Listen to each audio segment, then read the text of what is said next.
pawang kasinungalingan ang pinagbibitaw ng Madriagang yan. Kung meron mang itinuro ang kasaysayan sa isang Marcos katulad ko, yun ay maging tapat sa bayan at sa iyong prinsipyo. Hindi nila kayang sirain si Inday dahil hindi siya gumawa ng ikasisira ng kanyang pangalan.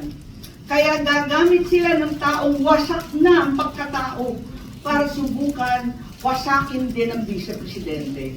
Oo, inaamin ko, ginamit ako at naging kasangkapan ng isang gobyernong taliwas ang pamumuno sa uri ng serbisyong bayang iminulat sa akin ng aking ama.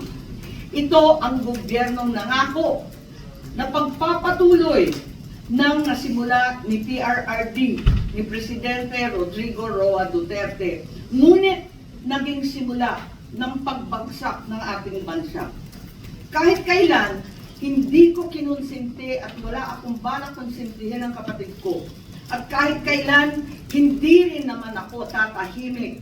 Hindi ko hahayaang harap-harapan magsinungaling ang isang tao para matupad ang ambisyon ng iilan at tuluyang mailibing ang ating bayan. Sa korupsyon, sa kasakiman, sa walang saysay na pamumulitika, kahit ngayon sa harap na malupit na krisis.